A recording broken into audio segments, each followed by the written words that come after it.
Agora você ouve o programa Planeta Verde. Planeta Verde. Uma realização do Instituto Eco Solidário. Bom dia, ouvintes da rádio Conect Car São Paulo Rio FM. Estamos iniciando mais uma edição do programa Planeta Verde, com apoio da rádio Conect Car São Paulo Rio FM, realização do Instituto Eco Solidário.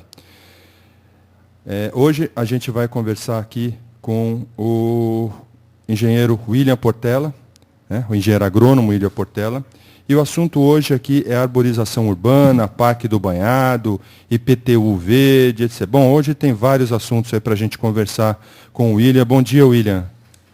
Bom dia, André. Bom dia a todos. É um prazer de novo estar com vocês aqui e para que a gente conversar desse assunto que para mim é tão usual, né, tão cotidiano, mas que é importante a gente poder debater um pouco. Bacana. É verdade, William, você é a segunda vez que você está voltando. É o primeiro entrevistado que volta aqui ao programa. Sinal que a entrevista, a primeira foi boa, né? Primeiro nós falamos de poda de árvore, falamos de árvores adequadas e inadequadas. Hoje vamos repetir um pouco esse assunto, porque hoje tem muita gente nova aí como ouvinte. Então, hoje acho que a gente pode repetir o assunto aí, porque deu bastante ibope aí na primeira entrevista sua, e hoje a gente vai repetir um pouco aí para a gente orientar as pessoas com relação à poda de árvore. Perfeito. Para mim, André, o assunto é apaixonante, né? Eu vivo diariamente trabalhando com arborização, então para mim é um prazer mesmo estar podendo aqui falar com vocês e, se possível, tirar alguma dúvida técnica que porventura ocorra durante o programa. Tá. Bom, a participação do nosso ouvinte aí, as pessoas que estão escutando, se quiser fazer alguma pergunta aí para o engenheiro William Varenga Portela, engenheiro agrônomo, que entende tudo de arborização, entende tudo de árvore aí, tanto de área particular quanto de área pública. A participação dos ouvintes pode se dar pelo telefone 3206-4538, 3206-4538 ou 3206-4539. Tá? A apresentação do programa hoje, estou só eu, André Miragaia, o Jefferson hoje foi atender um outro chamado lá na Pedra da Mina, na RPPN Pedra da Mina. Aliás, você sabia que foi criada a RPPN Pedra da Mina? Já foi consagradamente agora criada a RPPN Pedra da Mina? Isso, soube sim. Inclusive, conversei um pouco com o Jefferson por telefone a esse respeito. Razão nessa que ele não está aqui hoje, né? Isso, mas a gente conversou. Poxa, é muito bacana saber disso, né? É muito legal. Mais uma reserva, né? É mais uma reserva. E no programa passado a gente, inclusive, conversou bastante sobre a RPPN, são as reservas particulares do patrimônio natural. Tratamos bastante desse assunto aqui, eu e o Jefferson. Teve aqui também o Gregório, que é dono da Fazenda San Michele. Que acho que é a única RPPN aqui de São José, né? Foi a primeira RPPN. Agora nós já temos mais 2 RPPNs aqui. Ok. Né? Então, o Gregório teve aqui, o Gregório que é presidente da FREPES também, que é a Federação das RPPNs aqui, das Reservas Particulares do Estado de São Paulo. Só para quem não ouviu o programa, RPPN é Reserva Particular do Patrimônio Natural. Isso é, a pessoa é um parque, né? É um parque como o Parque de Ilhabela, como o Parque Estadual da Serra do Mar, uma unidade de conservação, né? Como o de Campos do Jordão, só que esse é particular. Esse tem um proprietário e o proprietário transforma a sua propriedade em parque por desejo próprio de transformar em parque, e aí ele tem uma série de benefícios aí, inclusive governamentais, isenção de impostos, uma série de coisas de transformar a sua área particular em reserva. Então foi um assunto muito bacana, muito legal. Mas hoje a gente está tratando aqui com o William, nós vamos começar, William, falando de arborização urbana. É um assunto que deu bastante ibope na semana passada, bastante gente perguntou, bastante gente depois entrou em contato com a gente aqui perguntando coisas. Então eu queria conversar com você a respeito de arborização. Como é que você está vendo hoje aí a questão? Eu tenho escutado muito aí pela cidade, muita gente reclamando de árvores que estão inadequadas, árvores que estão aí em situação de queda na cidade, principalmente lá no Jardim Esplanada, em outros bairros aí da cidade, as pessoas reclamando aí que tem com árvores em situação de queda e a prefeitura não corta, alguma coisa assim. A gente, quando trabalhou na prefeitura, a gente tinha sempre um carinho muito grande pelas árvores da cidade, né?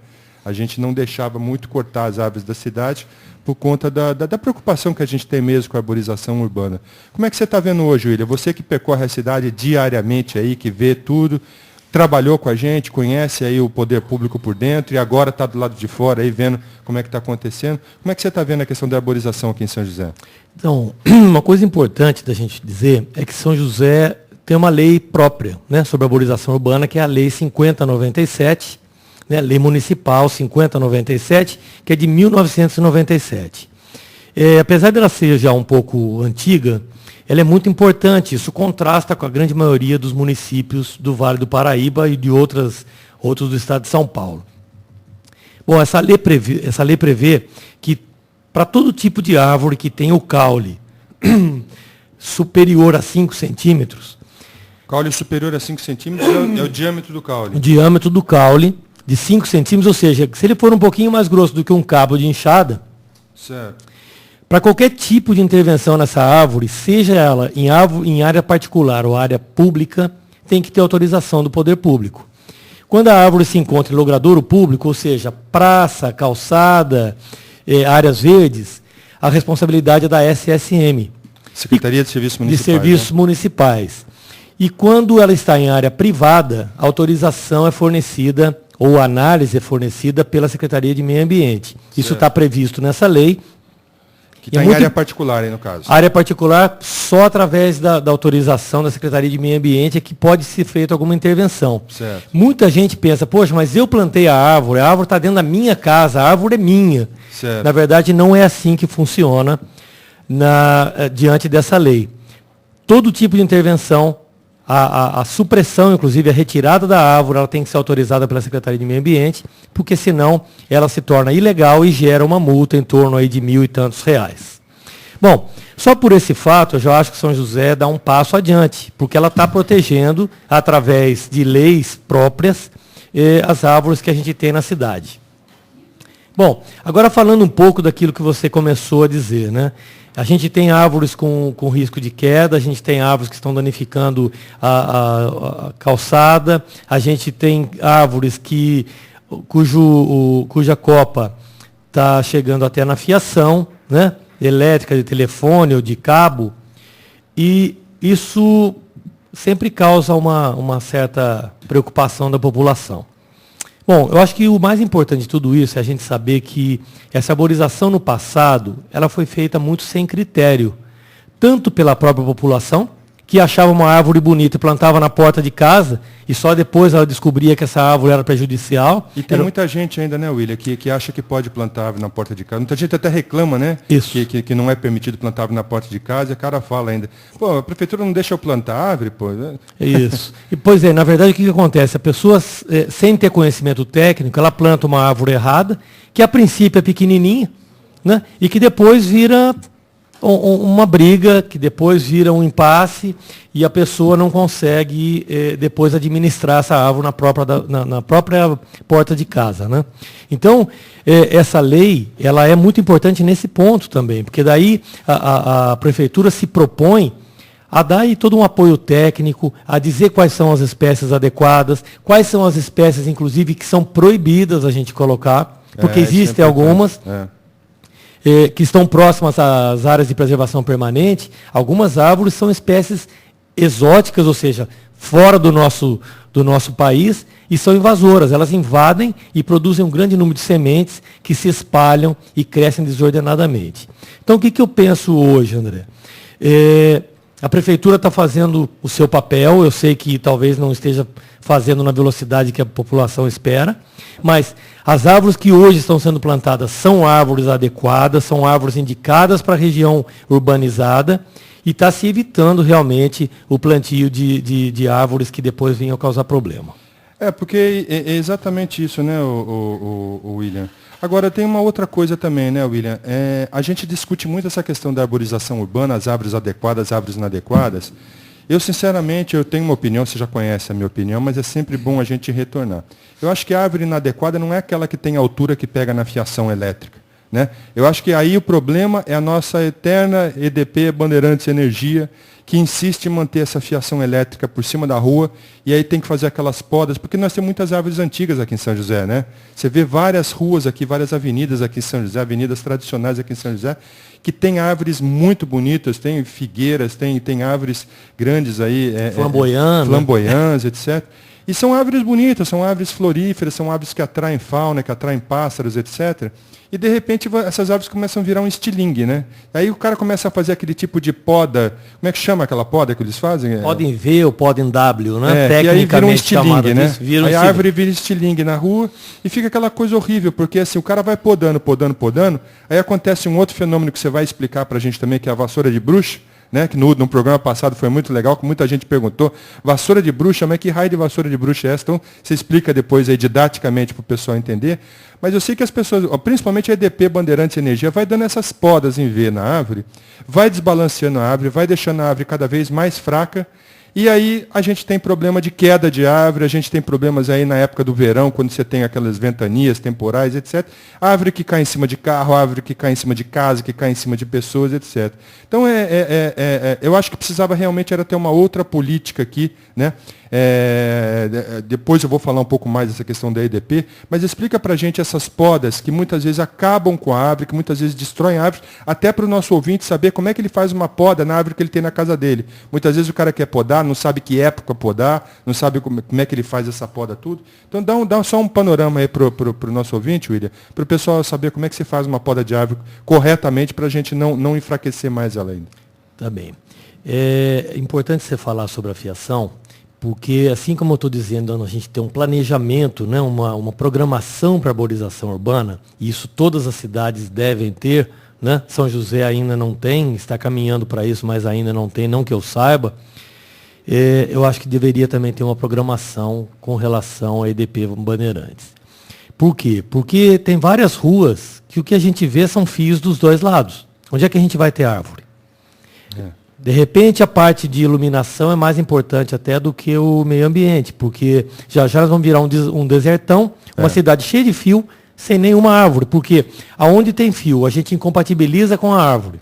Então, a fiação que a gente gostaria muito, né, que é o grande desejo, que ela fosse subterrânea, mas que pelo menos ela ficasse de um lado só das ruas. Não, tem grandes avenidas que na verdade nós temos fiação dos dois lados, que impede o crescimento de qualquer árvore dos dois lados. É verdade. E aí, o que acontece? Como as árvores são plantadas, como a gente disse, aleatoriamente no passado, até hoje em dia a população ainda planta aquilo que quer e gosta, acaba-se numa situação que ela interfere na fiação, ou a fiação interfere nas árvores, e aí tem que ser feita uma poda. Como é que essa poda é feita? Arranca-se tudo, estou usando esse termo bem pesado, que é o arranca-se mesmo, tudo que tem de galho no entorno da fiação, o que torna realmente uma árvore, um estilingue, como você está dizendo. Né? Grande mestre do Brasil e até do mundo nessa área, que era o Burle Marx, ele dizia, a planta não foi feita para ser podada, ela tem que crescer. Né? Então, ela tem que ser plantada no local correto, ela tem que atingir a altura que ela já estava prevista de atingir, sem necessidade de poda. Agora, se existe alguma interferência, essa poda realmente deveria ser mais técnica, acompanhada por técnicos. Eu sei que essa exigência existe em São José. A EDP ela é obrigada a manter um técnico durante as podas, ou seja, ela tem uma responsabilidade técnica, com anotação de responsabilidade técnica do engenheiro responsável. Se ela não está fazendo isso, ela está fazendo incorretamente. Isso é a minha postura em relação à fiação. Com relação à poda, quando eu disse, as árvores foram feitas para crescer, claro que a gente tem algum tipo de arborização que a gente usa internamente nas nossas casas, e a gente tem que adequar o nosso espaço físico. Né?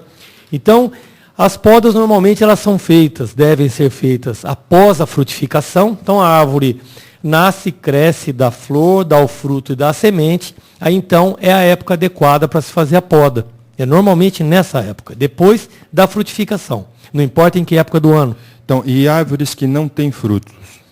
Não, todas as árvores têm frutos. Elas Ó, podem não ser frutos comestíveis, não podem ser comestíveis ou utilizáveis pelo ser humano, mas todas têm fruto. Depois do fruto é que dá semente. Então ela tem que gerar descendentes. Por exemplo, no caso do flamboyant, quando que você tem a frutificação do flamboyant? Depois que tem aquelas vagens, as vagens enormes que tem lá são exatamente os frutos. E dentro da vagem é a semente. A sementeira. Então todas as árvores, excluindo-se as híbridas, mas que obviamente as híbridas elas não são naturais, né? É o caso do limão Tahiti, que não tem semente, porque não gera descendente. Ele é híbrido, ele não existe como espécie. Limão Tahiti? Limão Tahiti é híbrido. Pode comprar o limão à vontade, ele não vai ter semente dentro, ele não gera descendente. Ele foi mistura de espécies para chegar no limão Tahiti. Exatamente, sem semente. Né? Que acho que a maioria da população não gosta da semente. Né? Então, o limão Tahiti ele foi produzido e ele é uma espécie híbrida, ele não gera descendente por si só. Ele não gera, ele não tem semente. O restante, as árvores realmente que são árvores originais, todas geram fruto e geram semente, todas. Então, a poda normalmente é feita pós-frutificação. Né? E como é que ela pode ser feita? Eu vou tentar ser bem prático aqui para não me prolongar na parte técnica. Né? Não, tenta ser bastante didático para as pessoas poderem entender. As árvores elas podem ser podadas no comprimento, né? Então são podas que a gente chama de encurtamento. Por quê? Porque os galhos estão indo longe demais, estão entrando nas janelas ou entrando nos telhados. Então a gente chama de poda de encurtamento. Né? Ou podem ter as podas de aeração. O que é isso? Ela está totalmente enfolhada por dentro, ela já não recebe mais nem a luz do sol e nem o ar, não circula nela. E ela precisa disso. As plantas são seres vivos, né? Certo. Então, elas precisam de insolação, precisam de água e precisam do ar, precisam do vento estar passando. Então, a gente pode fazer esses dois tipos de poda, né? Que é a poda de encurtamento e a poda de aeração. É importante saber que a poda de encurtamento não deve ser feita só do lado onde o galho está alcançando aquilo que você não quer. Ela tem que ser feita ao redor dela toda. Tá, então se o cara tem, por exemplo, um galho que está invadindo aí, está chegando em cima da casa dele, ele quer tirar esse galho, ele corta esse galho, mas ele também tem que cortar em volta da árvore também? Exatamente. Digamos que ele corte aí 50 centímetros de um galho que está atingindo o telhado. Ao redor de toda a árvore, ele vai ter que podar 50 centímetros. Tá certo? Para quê? Para que ela mantenha um equilíbrio. Né? Ela não pode ficar mais pesada de um lado do que o outro. Entendi. Então ela sempre tem que ser cortada por igual. Né? Então isso é uma poda de encurtamento. E a poda de aeração é a poda de limpeza por dentro do galho. Então normalmente o que a gente diz? As árvores quando são adquiridas, né? Elas são compradas na maioria, elas vêm com o caule, o caule ele sobe reto e depois ele abre formando a copa. Isso a gente chama tecnicamente de pernadas. Podem ser 2, 3 ou 4 pernadas. São 4 galhos. A partir daí, a gente deve seguir a mesma conformação. Cada galho deve ter 2, 3 ou 4 galhos. E assim por diante. Se a gente desenhar isso no papel e for fazendo exatamente como eu estou dizendo, vocês vão ver que vai formar uma árvore bacana, redonda. Então, sempre seguir aquilo que veio a partir do caule. Como ela foi dividida pelo produtor, ela deve ser mantida depois de adulta. As pernadas que você fala, ela pode dividir em 3, até mesmo em 2 também, muitas vezes. Então, aí vai uma coisa. São os galhos principais técnica. que você está falando, né? Depois do caule são os principais. Tá. Isso. Por que eu acho que deve ter pelo menos 3? Para dar uma dinâmica bacana na árvore, entendeu? Então, ela fica bem redonda se ela tiver 3. Ela não fica pendendo para um ou para o outro lado se ela tiver só 2 pernadas. Então, quando for se escolher uma árvore para plantar, principalmente frutífera, aquele que quer comprar para o seu sítio, para a sua chácara, compre com 3 pernadas, porque a árvore vai ficar com uma conformação muito melhor, muito mais atraente, vai ficar exposta muito mais à luz, vai fazer mais fotossíntese e produzir mais. Isso é importante, é um detalhe importante que a gente tem que ressaltar. Bom, a gente vai agora, William, para um breve intervalo aqui, depois a gente volta aí, se os ouvintes tiverem alguma dúvida aí, pode entrar aqui pelo Facebook, eu estou com o meu Facebook aberto aqui, é o André Miragaia, pode mandar as perguntas aqui pelo Facebook, ou pode mandar também pelo telefone que a gente acabou de passar, que é o 3206-4538, né? Pode fazer perguntas aqui para o engenheiro William Portela. Então nós vamos agora para um breve intervalo e voltamos já já.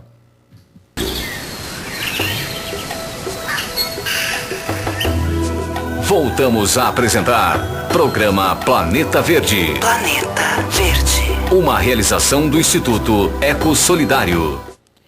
Bom, voltamos aqui com mais um bloco do programa Planeta Verde. Hoje nós estamos falando sobre arborização urbana. Aliás, o assunto hoje vai estender, né, William? A gente vai falar de arborização urbana, unidade de conservação, vamos falar do banhado. Eu quero falar do banhado ainda com você, IPTU verde, tem bastante coisa para a gente conversar hoje. William, você falou no bloco passado sobre poda de árvores, né? Quando que a pessoa tem que fazer poda de árvore? Normalmente depois da frutificação da árvore, né? Depois que saiu as frutinhas e tal, daí você vai lá, porque a frutificação vem depois da floração. Tem a flor. Isso, a flor, o fruto e a semente. Isso. Então tem a flor, tem o fruto, e daí depois da frutificação, aí você tem a poda da árvore. Aí você pode fazer a poda da árvore sempre equilibrada, né? De todos os lados dela, cortando o mesmo tamanho, para ela poder continuar equilibrada. Beleza. Exatamente. Se o cara faz uma poda em período muito chuvoso, isso pode comprometer a árvore? Não. Como eu disse, a gente sempre deve ter em mente que é depois da frutificação. Né? Certo. Vamos imaginar que várias árvores frutificam no inverno. É o caso do pêssego, né, da nectarina, é o caso de todos os ipês, não é isso? Certo. E até é importante a gente salientar que o ipê ele vai estar tão mais florido quanto mais seco for o inverno. Até por uma defesa da espécie, né? A natureza é sábia. Então, o que acontece? Ele fica mais florido quanto mais seco tiver o inverno, sim, é isso? por quê? Porque ele tem que florir mais para produzir mais fruto, produzir mais semente para garantir a espécie, né? Garantir a sobrevivência. Tá. Então, se você tem um inverno chuvoso, úmido, propício para o crescimento vegetal, né? Crescimento vegetativo, a floração não vai ser tão grande. O ano passado nós tivemos um inverno seco, né? Isso. A quantidade de ipês floridos na cidade é uma coisa espantosa, né? É verdade. E esse ano existe a possibilidade da gente ter uma floração menor ou mais curta, em virtude do inverno ser tão chuvoso como nós estamos tendo aqui, né? Mas aí, continuando isso, os pêssegos, as nectarinas, os ipês, eles vão acabar a frutificação e a produção de sementes na entrada das chuvas, mas mesmo assim eles podem ser podados sem problema nenhum. Isso não prejudica em nada. É muito importante, agora você me perguntando isso aí, eu me lembrei de uma coisa que é bacana que a gente diga. Quando as árvores tiverem os caules muito grossos, após a poda, tem que ser feita a aplicação de um fungicida, né? Para que a penetração da água no caule não venha a favorecer o aparecimento de doenças nessas árvores. Então, os caules mais grossos, os galhos mais grossos, eles devem ser podados sempre em bisel. O que quer dizer isso? Inclinado, para que a água bata e corra, e não bata e penetre. Então, a poda nunca deve ser voltada para cima, ela deve ser inclinada. Isso é bisel. Você não faz um corte reto, então você tem que fazer um corte inclinado. Tá. E aí, nessa inclinação, se a gente tiver um galho mais grosso... A água bate, escorre e não entra. Não entra no caule, então não provoca, porque a umidade, né, e o calor favorecem muito o desenvolvimento de doenças fúngicas, né, de fungos.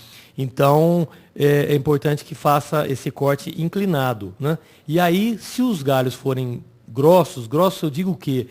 Aí, em 10 centímetros, é bacana se aplicar um produto fungicida, né? Ou seja, um produto aí que não vai permitir o aparecimento desses fungos.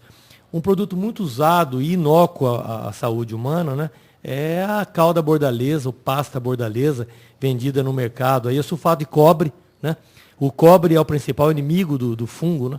Então, a calda bordaleza, ou pasta bordaleza, conhecida aí desde os nossos antepassados, a gente pode passar com pincel, é um pozinho que a gente compra, né? Dilui-se em água. Se for uma pasta, dilui-se numa densidade que deva passar com pincel e passa-se nesses locais a ferida. Ah, legal, bacana isso. E plantio, William? Muita gente, muitas vezes quer plantar árvore no quintal de casa, muitas vezes eu já vi gente plantando árvore do lado da parede de casa, ou muito próxima do muro, né, que faz divisa da casa com outra casa. Dependendo da árvore que se coloca ali, a raiz vai comprometer o muro, vai comprometer o alicerce da casa. Qual é o ideal para a pessoa fazer plantio? Como é que a pessoa faz um plantio no quintal da sua casa? Qual a distância que ele tem que ter? Qual é o tamanho da cova, né, ou do berço que ele tem que abrir ali para poder fazer o plantio? Quais são os cuidados com o plantio? Tá. Em primeiro lugar, é importante que as pessoas escolham a árvore correta para usar dentro de casa. Não é porque a casa é sua, não é porque o espaço é seu que você pode plantar qualquer coisa. A gente não planta um jatobá, um jequitibá no quintal, não é isso? Certo. Porque a gente já sabe que ele vai durar 500 anos, vai chegar a 20 metros de altura, isso não tem cabimento para um quintal, né? Então, sempre o que a gente recomenda é que se você quer uma frutífera, coloque uma frutífera de pequeno porte, né? Uma acerola, uma amora, um limoeiro, uma laranjeira, né? Alguma coisa desse tipo. Pitangueira também, né? Uma pitangueira, ou então se goiabeira. For uma árvore florífera, isso, a goiabeira, o araçá. Certo. Então tem a grevilha, que é uma que parece uma escovinha de mamadeira, né? A flor parece uma escovinha dessa de lavar mamadeira e que atrai muito beija-flor. São árvores de pequeno porte que podem ser plantadas no quintal. Né? Bom, essa que atrai beija-flor, muita gente quer atrair passarinho, beija-flor para o quintal de casa. É grevilha? Grevilha, isso, grevilha anã. Ah, né? Legal. Ela dá aquela florzinha que parece um espanadorzinho. Parece assim, né? um espanadorzinho, ela floresce o ano inteiro, né? E atrai beija-flor de montão. A raiz não é prejudicial. Importante o que o André disse, que é claro que não pode ficar perto de muro, nem perto de parede, não é isso? E a gente sempre tentar estudar um pouquinho. Hoje ficou muito fácil, porque o Google está aí, né? Então, digita no Google lá, vê o tamanho que fica essa árvore, vê se ela cabe no seu quintal. E a gente saber que a grande maioria das árvores, elas funcionam como um espelho. Ou seja, tudo que tem acima da terra tem abaixo da terra. Né? Então, é importante saber que se ela cresce 3 metros, a raiz vai ter 3 metros. Né? Se o diâmetro dela é 2 metros, então ela vai ter 2 metros de diâmetro de raiz também. Então, a gente sempre deve escolher um lugar em que ela possa crescer. Volto a dizer, o ideal é que ela não tenha poda, né? Ou pequenas podas só. Então, ela possa crescer livremente e manter a conformação que ela tem na natureza. Né? Então, ela deve ser afastada dos muros, afastada das paredes, né? E que ela possa crescer livremente. Para o plantio, eu sempre digo, até para as pessoas que trabalham comigo na minha empresa e tal, é que o momento mais correto de você fazer uma adubação é no plantio. Tá. As plantas, elas vivem de água, ar, insolação, mas também vivem de nutrientes, como a gente. Né? Então, a gente precisa aplicar calcário, né, que corrige o pH do solo, a acidez do solo. O solo do Vale do Paraíba é muito ácido. Né? E a gente deve fazer uma adubação química e orgânica. Né? A química, basicamente com nitrogênio, fósforo e potássio. Esse produto também vende no mercado comum. Certo. E o adubo orgânico, que muitas vezes são utilizados os estercos aí de gado bovino, né? O esterco de galinha, ou os humos de minhoca. Né? Hoje existem vários substratos orgânicos também vendidos no mercado e que eles devem ser utilizados, porque além de eles fornecerem o nitrogênio, eles facilitam o enraizamento da planta dentro do berço. E que tamanho é esse berço, né?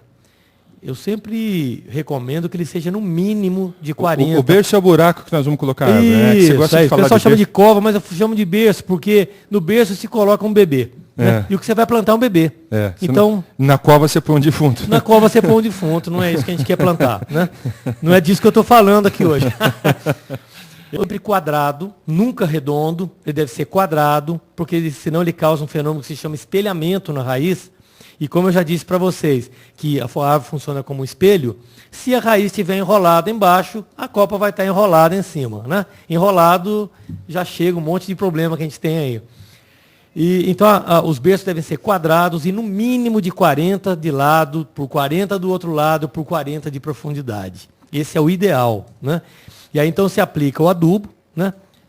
O calcário, o adubo químico, o adubo orgânico. Então, depois se planta a espécie, né, que você escolheu, se planta esse indivíduo, sempre mantendo a altura dele dentro do berço, da altura que ele estava na embalagem original. Ou o saquinho, ou um jacazinho.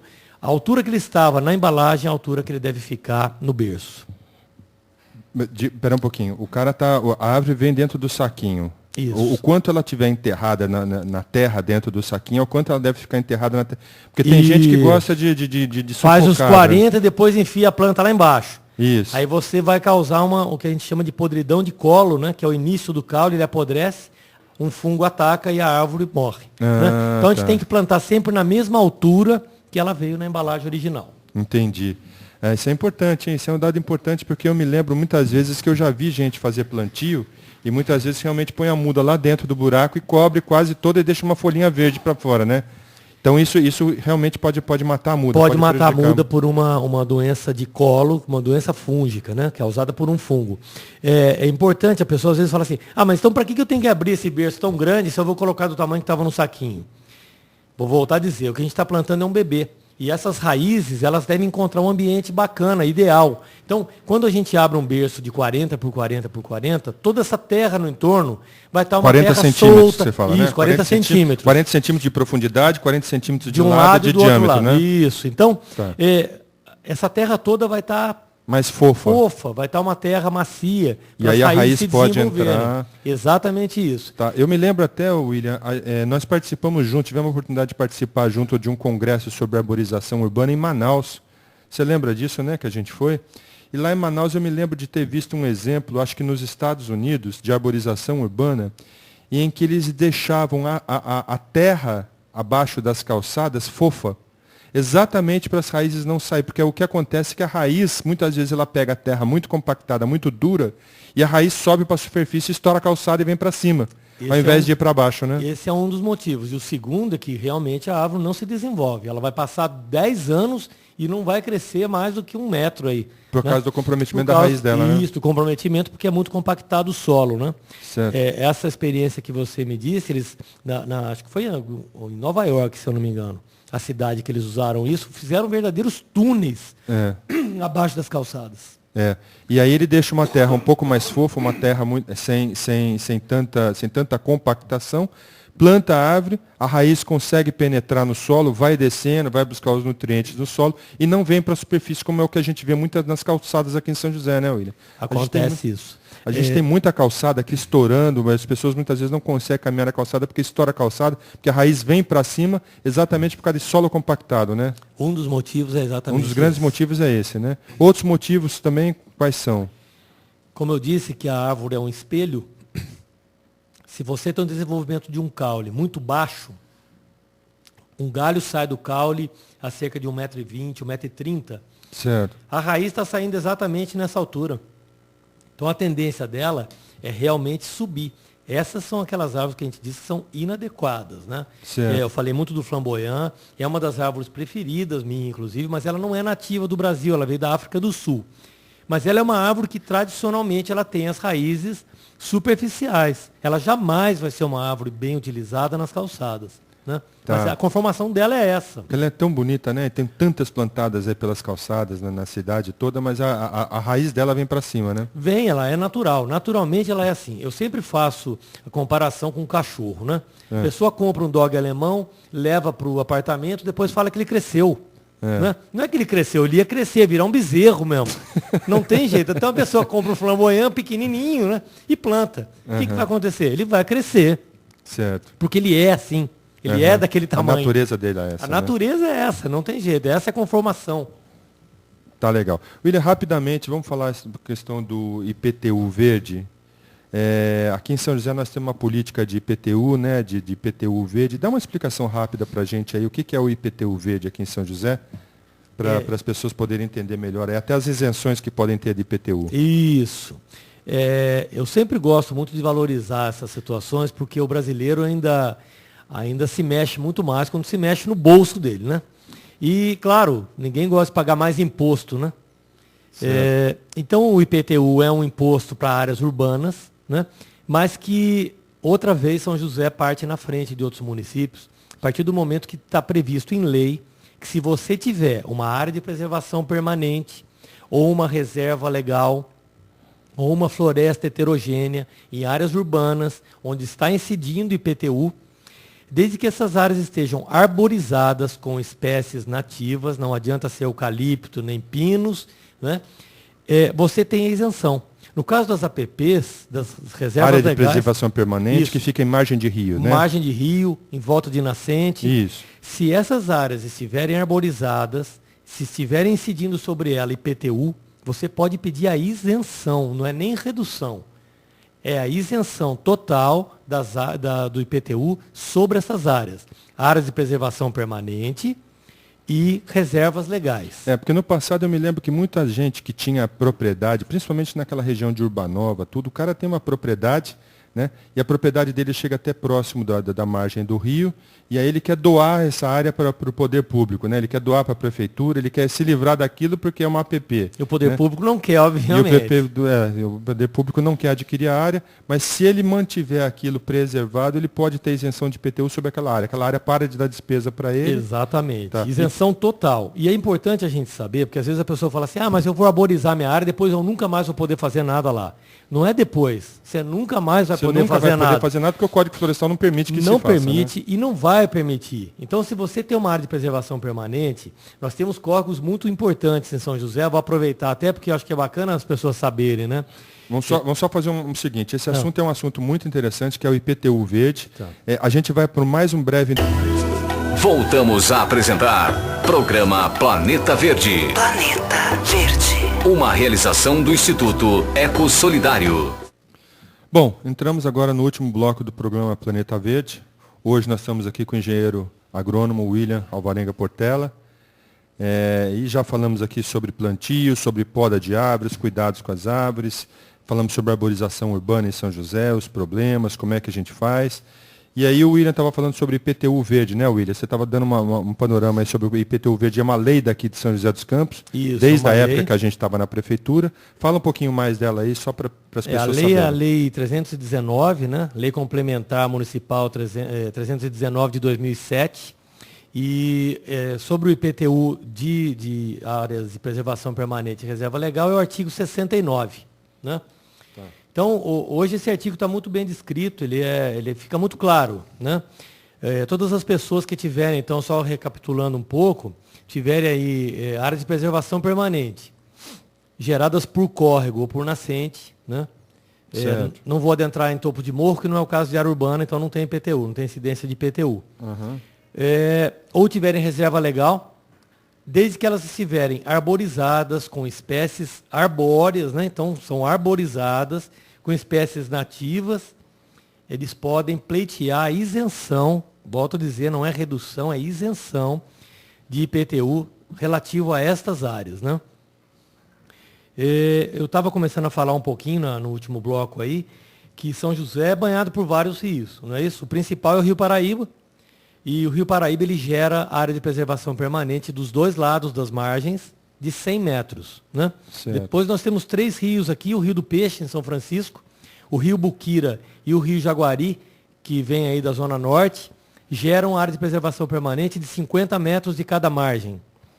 E os demais córregos que nós temos aí, a Lambari, o Cambuí, o Putim, que é o Vidoca, próprio Cambuí, Senhorinha. o Vidoca, Senhorinha, todos eles geram uma área de preservação permanente de 30 metros. Eu sei que quem estiver escutando, de repente, já fala para mim assim, mas gera PP, mas e as avenidas que estão aí, né? Sim, Bem, existe uma lacuna na lei que permite que as obras de interesse público, né, obras públicas de interesse social, elas podem ser construídas em áreas de preservação permanente, mediante aí um licenciamento e a devida compensação ambiental. Mas daí fica sujeito, né? No futuro tem as marginais Pinheiros, marginais Tietê, a própria marginal do Vidoc fica sujeita à inundação depois, né? A lei permite que se construa estradas, pistas aí ao longo dos córregos, mas aí a gente fica sempre sujeito a ter que desassorear córrego, porque no futuro vem uma enxurrada, vem uma chuva mais forte e acaba inundando tudo, né? Eu me lembro no passado, eu não vou me ater aqui ao ano exatamente, nem quem era o prefeito e governador, mas quando começaram as obras do Rio Tietê em São Paulo, eles colocaram um outdoor enorme dizendo assim, nesse local nunca mais haverá enchente. Eu me lembro que no primeiro ou segundo mês, esse outdoor estava boiando exatamente na Marginal Pinheiros. Eu me lembro muito bem disso, né? E eu sempre saliento que a gente, em vez de aprender, né, com o velho mundo, a gente só bate palma, mas continua fazendo a mesma bobagem aqui. Né? Na Europa, hoje, os rios estão sendo todos restaurados. Né? Estão sendo retirados viadutos, prédios, avenidas. E aqui no Brasil a gente continua fazendo as avenidas para daqui uns anos tirar tudo de novo. Na Coreia os caras tiraram uma avenida. Tiraram tudo.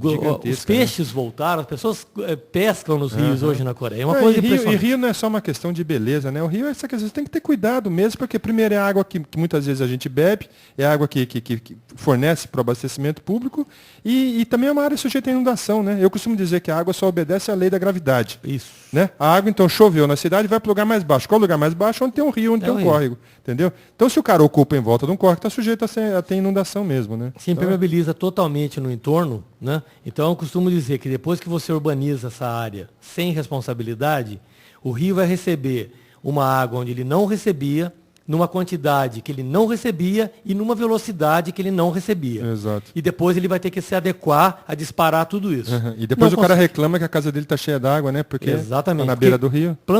Construiu uma casa onde não podia. Em cima de uma área de preservação permanente, ou em caso de São José, até em cima de rios. Em cima de rio, né? Em cima de rios. Então, realmente, isso é uma coisa que a gente tem que pensar, acho que é um assunto de um outro programa, que a gente possa vir aqui falar muito a respeito disso. Sobre essa questão dos rios mesmo, né? E todo mundo saber que a água que a gente toma banho, que a gente escova o dente, né? Essa água vem do Rio Paraíba. Sim. E que recebe a água de todos esses outros rios que eu estou dizendo aqui. Então, cada vez que você polui num ponto, né? Cada vez que você joga um esgoto in natura irregularmente em um ponto, esse esgoto está vindo para a sua casa mesmo. Não tem jeito. Ele vai voltar de uma certa forma, né? William, se eu só acabar o IPTU, claro, do IPTU verde. Como é que se consegue isso, né? Obviamente tem que se abrir um processo na prefeitura. Tá. O cara, então, vamos dizer assim, o cara tem uma propriedade que tem um córrego que passa ali no fundo da propriedade, tem alguma coisa, então ele gerou uma APP dentro da propriedade dele. Ela está arborizada, então ele precisa abrir um processo na prefeitura, né, no Paço Municipal, especificamente para isso, apresentar aquela documentação de praxe, né, documento pessoal, comprovação da propriedade, da propriedade e a comprovação de que a área está arborizada. Isso através de um laudo técnico, né, e a pessoa então vai solicitar a isenção de IPTU. A prefeitura manda um técnico até a área. A gente pelo menos mandava, né, William? Agora tem que continuar mandando. Né? Vai continuar, com certeza. Aí manda-se esse técnico, ele comprova se a tem preservação vegetação ou nativa, não. se está preservado ou não. E aí, através desse laudo técnico, se obtém, então, a isenção. A isenção de IPTU para essa área. Esse é o IPTU verde, né? IPTU o cara verde. tem muitas vezes uma floresta heterogênea, muitas vezes o cara pode não ter água, mas ele tem uma vegetação nativa ali no fundo da propriedade dele. Que era uma reserva coisa. legal quando ela era rural e agora se transformou em urbana, mas é uma reserva legal. A pessoa nunca mais vai poder tirar aquela mata de lá. Certo. Então não é justo que ela pague o IPTU para em aquela cima área, disso. né? Tá Porque certo? afinal de contas essa área está prestando uma série de serviços ambientais para todo mundo, né? Sem dúvida. Então nada mais justo do que o cara ter isenção de IPTU, né? Futuro talvez até recebesse por isso e não pagasse. Exatamente, né? exatamente. E foi uma lei que eu lembro, você brigou muito quando a gente estava na Secretaria do Meio Ambiente, você brigou muito para incluir as florestas heterogêneas nessa lei, né? Você até participou da redação da lei, eu me lembro disso, você se reuniu lá com o secretário da Fazenda, Isso. com os técnicos lá da Secretaria da Fazenda. Então foi uma batalha. Parabéns, viu, William? Parabéns obrigado. aí para nós, né, que tivemos lá e que ajudamos nessa lei do IPTU verde. Bacana que hoje ela está vinculada à legislação ambiental mesmo. Né? Porque antigamente, infelizmente, ela estava um pouco solta. Mas hoje ela está vinculada, ela tem que atender a legislação ambiental vigente. Maravilha. Né? Para poder conseguir a isenção. Maravilha. William, eu queria falar um pouco agora, nós estamos quase chegando no final do programa, e é um assunto assim que eu tenho falado quase todo o programa, que é o banhado aqui em São José. Né? O banhado, esse cenário maravilhoso, que a gente tem uma paisagem única, né? Segundo o Aziz Abissab, o grande geógrafo Aziz Abissab, é uma paisagem única, que é o banhado. Como é que você vê hoje a questão do banhado, aquelas ocupações, a vegetação do banhado? Eu vejo muito eucalipto lá no banhado, né? Muitas vezes, é bonito. Então você tem muito plantio, muita agricultura no banhado, e você tem ocupações, e você tem eucalipto, você tem muita espécie exótica. Fala um pouquinho aí sobre a questão do banhado, da vegetação que a gente tem hoje no banhado, e o que essa vegetação traz de bom e de ruim para o banhado. Ok. Eu só não vou entrar num assunto específico do eucalipto aqui, porque se eu for é outro programa, né? Mas o eucalipto ele não pertence à vegetação brasileira, ele é australiano, né? Ele foi trazido da Austrália, se desenvolveu muitíssimo bem, porque se o Brasil tem o que o Brasil tem de bom é flora, fauna e clima, sem dúvida. Sim. Então o eucalipto veio para cá, se desenvolveu muitíssimo bem, assim como o Pinus eliote, né? Que é o pinheiro que o pessoal conhece, hein? Não o do Paraná, né? O pinheiro, o Pinus. O pinheiro do Paraná é a araucária, que é nativo. Daqui. Mas o Pinus não é nativo, ele é americano, né? E foi uma espécie que infesta também, não, William. O cara planta, ele vira uma espalha, praga, né? Se espalha de uma sozinho, forma né? absurda. Você não precisa nem plantar mais. Você plantou ele vai se espalhando, né? E foi plantado no passado, porque o brasileiro é muito imediatista, né? Então o eucalipto e o pinus, eles realmente plantou, cresceu, não tem jeito. É rapidinho, né? Rápido. Dessas árvores. E, infelizmente, no banhado, muita gente plantou eucalipto, ele está lá até hoje. O eucalipto, ele não se desenvolve, ele não se expande como o pinus. Mas ele é uma espécie exótica. Ele não mantém as espécies nativas de fauna no Brasil. Né? Ele é muito bom para abelha, né? Mas, fora isso, ele não traz nada de bom para a fauna brasileira. Né? Então, ele foi muito plantado no banhado. Infelizmente, o que mais existe hoje no banhado é formação de espécie exótica, tanto de eucalipto como pinus e uma árvore conhecida por leucena e Santa Bárbara, existem as duas também. Essas sim se alastram de uma forma absurda. Então, o banhado hoje, infelizmente, ele é formado muito por espécie exótica. O banhado ele não é uma área que antigamente tenha sido totalmente formado por árvore. Por quê? Porque era uma área alagada. Antes do Paraíba receber aí essas intervenções, dessas barragens, o banhado ele alagava todo. né? E, obviamente, que uma minoria de espécies de árvores se desenvolvem nessa situação de alagamento, né?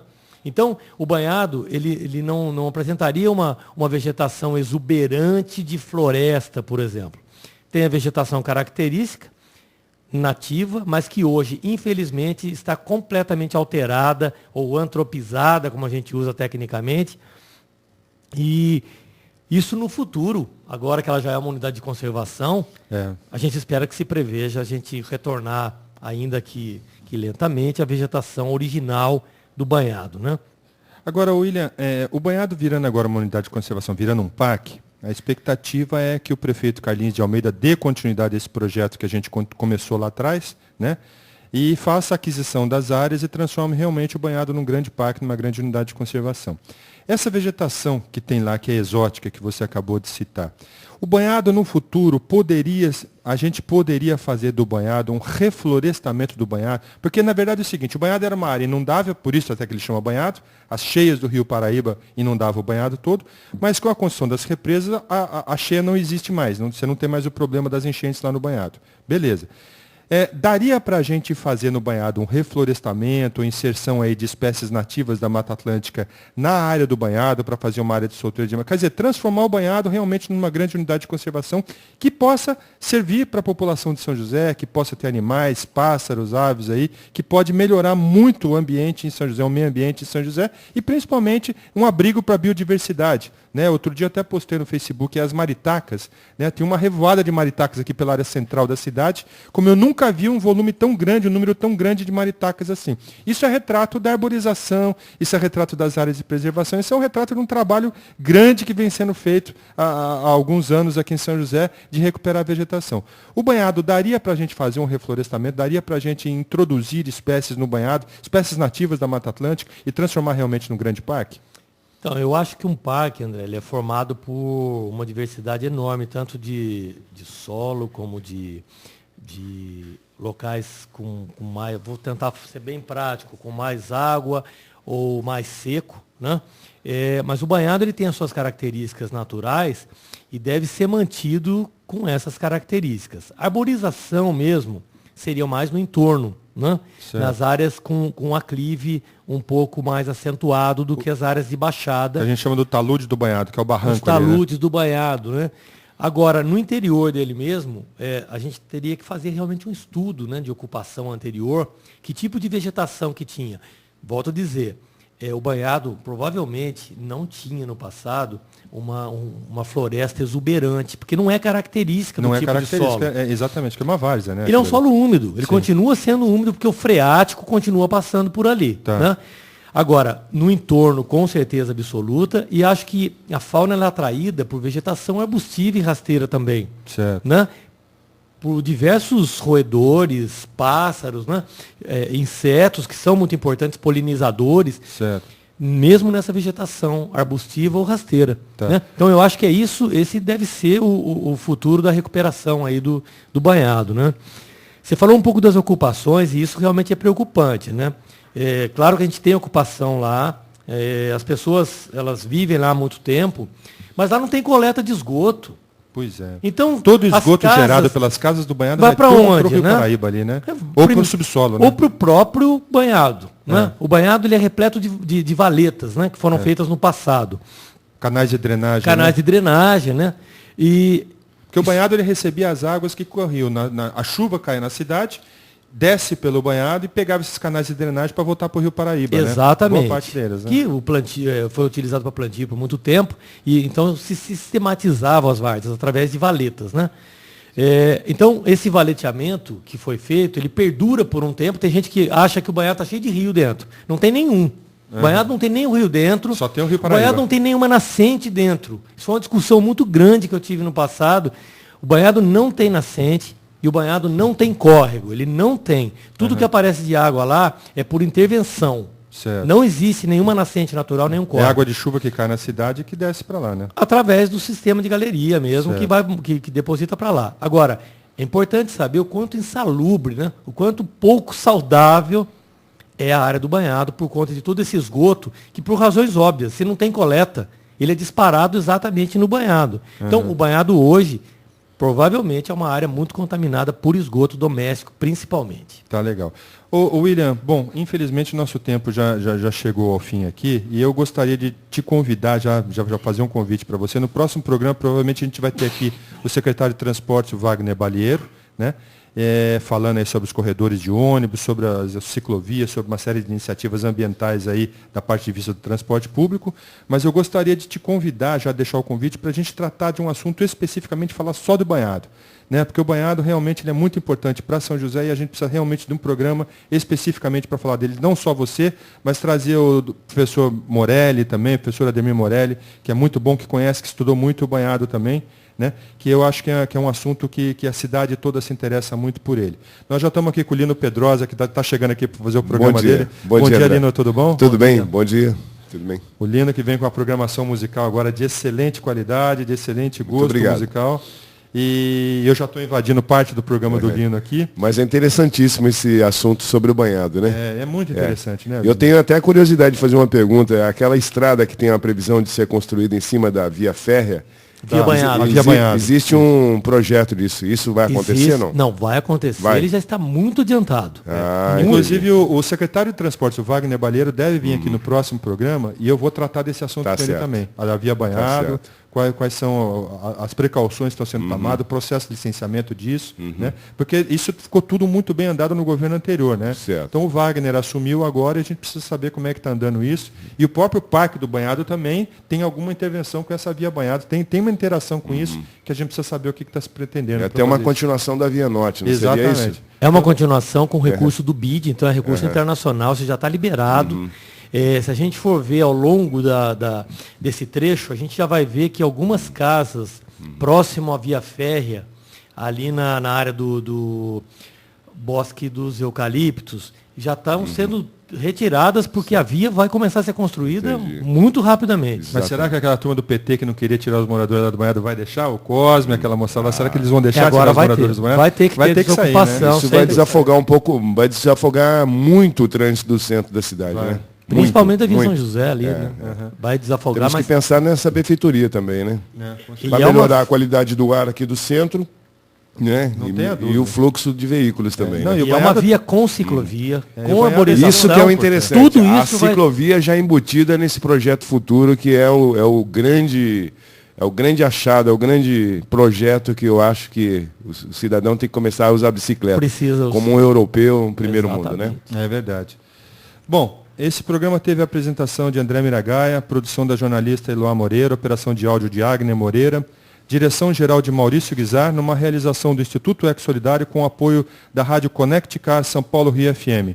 Agradeço a sua audiência e até a próxima terça-feira, quando a gente espera ter aqui o secretário de Transportes para falar desse corredor de ônibus, da via banhada e falar de uma série de assuntos, as ciclovias, de uma série de assuntos ambientais aqui da nossa cidade. Muito obrigado, um bom dia a todos.